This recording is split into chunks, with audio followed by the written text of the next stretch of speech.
আপনাকে কি করে ভালো না বাসি ইয়া রাসূলুল্লাহ। যখন আপনি আমাকে ভালোবেসেছেন সেই 1400 বছর আগে, যখন আপনি আমাকে মিস করতেন, আশা করতেন যেন আমার সাথে দেখা করতে পারেন, অথচ তখনও আমি জন্মই হইনি। সেদিন সাহাবীরা আপনার চোখে পানি দেখে বলল, ইয়া রাসূলুল্লাহ, আপনি কাঁদছেন কেন? আপনি বললেন, আমার ভাইদের খুব দেখতে ইচ্ছা করছে। সাহাবীরা বললেন, আমরা কি আপনার ভাই নই ইয়া রাসূলুল্লাহ?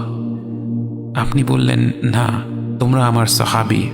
আমার ভাই হলো তারা যারা আমার পরে আসবে এবং আমাকে কখনো না দেখেও তারা আমাকে বিশ্বাস করবে।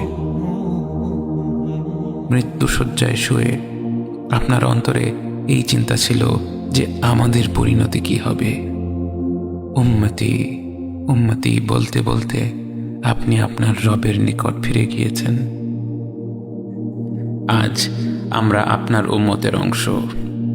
বিশ্বজুড়ে আপাত দৃষ্টিতে আমরা হচ্ছি সবচেয়ে অপদস্থ, নিরুপায়, পরাজিত, লাঞ্ছিত, অথচ বাস্তবে আপনার উম্মতের অংশ হওয়া যে গোটা বিশ্বের সব সম্পদ পাওয়ার চেয়েও মূল্যবান ব্যাপার।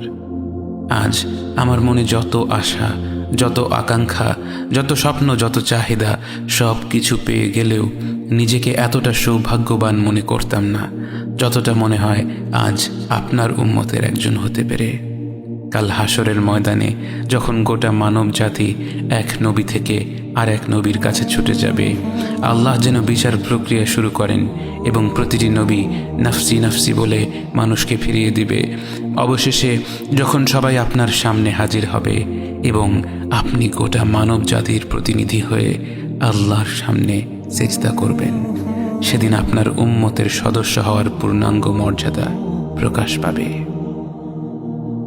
ইয়া রাসূলুল্লাহ, আপনাকে কেন এত ভালোবাসি তা তো ভাষায় প্রকাশ করা যাবে না।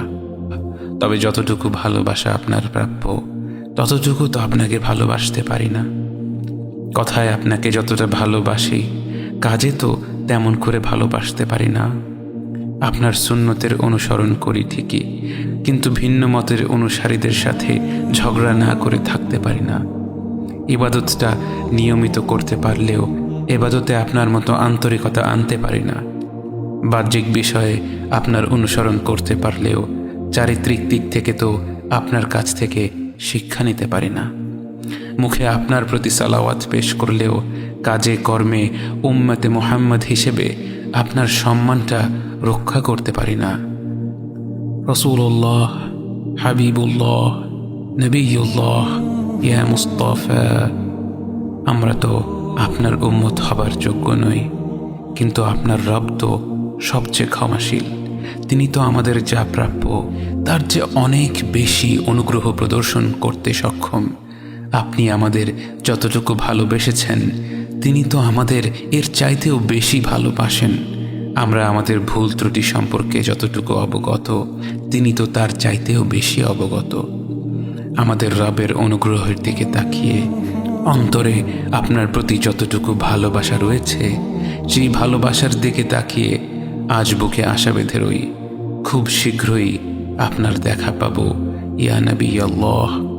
খুব শীঘ্রই হাউদে কাউসারের পাড়ে আপনার হাতে তৃষ্ণা মেটাবো ইয়া হাবিব আল্লাহ।